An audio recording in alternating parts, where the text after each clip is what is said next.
Alrighty, hi there. My name is Devin Aber, and today I'm going to teach you about how to make a delicious chicken and spaghetti squash in a white wine reduction sauce. This is one of my favorite dishes. I've been making this dish for years now, and I've always loved making it. So one of the things that you need to know before you start is I did train for about 10 years to become a chef. Cooking is one of my other passions in life, and I've always loved doing it. But recipes are a guideline. It's something that you should follow, but you also have the space to create your own dish, to make it your own and be artistic in your own way with your cooking. That's one of the things that I absolutely love about it. So what you're gonna need for this dish is you're gonna need a white wine, preferably a Riesling, something a little bit sweeter. It pairs nicely with the chicken. You're gonna need your spaghetti squash. You're gonna need chicken tenderloins, olive oil, dried basil, garlic salt, flour, chicken stock, and diced onion. Preferably a larger diced onion. That just goes on how you want to play it. So for the squash, to get the squash, you want to preheat your oven to 375 degrees Fahrenheit. And to get this squash ready to go in the oven, you want to lather it up with olive oil and you want to coat it with the basil and the garlic salt. It really gets that flavoring in there and it soaks in and it just gives it a nice, robust flavor. For the chicken, you want to put a frying pan on the stove on high and you want to throw a little bit of oil in that pan. And once that oil is nice and hot, you want to throw that chicken in. You want to be careful because the oil will splatter, and you want to stir that chicken often to avoid burning it. It's going to give you a nice juicy chicken to go with this. For the onion, you want to get a medium saucepan and you want to pour just enough oil in it to coat the bottom of the pan. You want to turn the stove on to medium high and you want to wait for that oil to heat up and you want to throw the onions in and you want to stir it occasionally and it's going to cook them until they're nearly transparent. Translucent is a better word for it. And for the reduction sauce, you're going to be using the same pan as you did for the onions. You're going to throw your about a quarter cup of your wine in and you're going to stir it in and you're going to let that come to a boil and simmer down just a bit to cook the wine into the onions, and then you want to throw in your chicken stock, bring that to a boil, and then you want to sprinkle that flour in just to thicken up your sauce. You want to be a little bit stringent with your flour because you don't want to make your sauce too thick. Now that that squash is out of the oven, to prepare it for what you're going to need, you're going to have a large bowl or something that has a lid off to the side for this.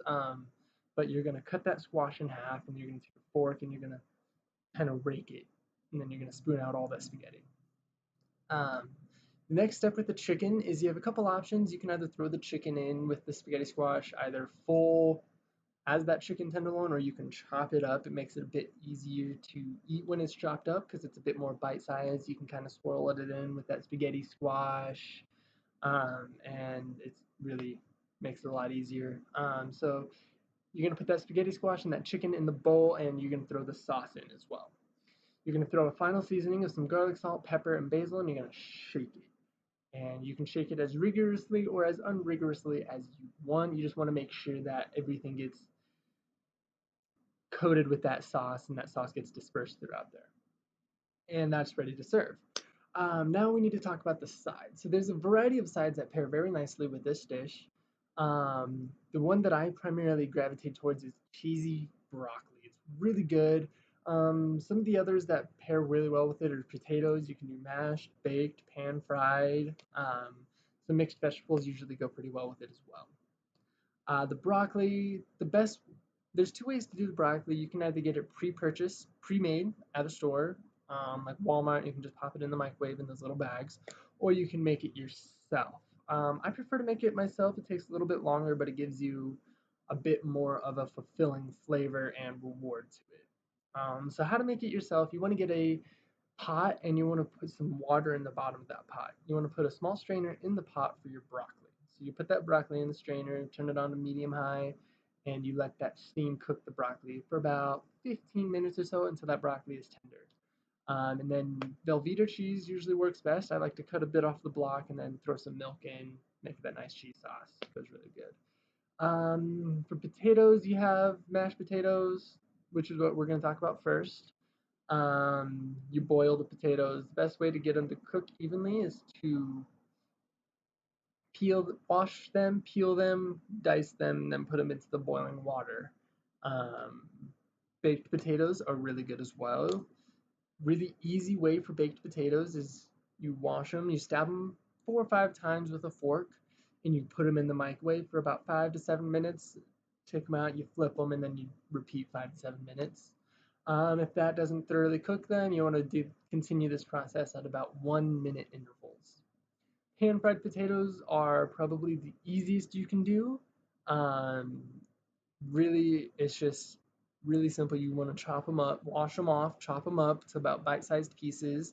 Throw a little butter in a pan, let that butter melt, and then you throw the potatoes in, and you want to stir them occasionally. You want to make sure that the potatoes don't get burnt as they cook. This dish is great all year round. Personally, I've lived in Colorado for all of 3 years of my life. And I absolutely love having this in the early summer evenings because the nice warm breeze just really ties together the ensemble of the meal. This dish is also amazing for celebrations like graduations, engagement parties, and things that you just want to celebrate with friends and family. This dish is an amazing dish and it just brings everyone together for it. The first time I actually made this dish was for my mom on Mother's Day. Um, she absolutely loved it. This is my signature dish. Like I said earlier, I've been cooking for 10 years, 12 years now, and I've made a great number of dishes, but this one seems to be one of my best and one that I continuously gravitate towards to cook. I hope that you find joy and you are able to express yourself in cooking and that you absolutely are able to go in and find yourself within your cooking experiments. Thank you for listening, and I hope you enjoy your meal.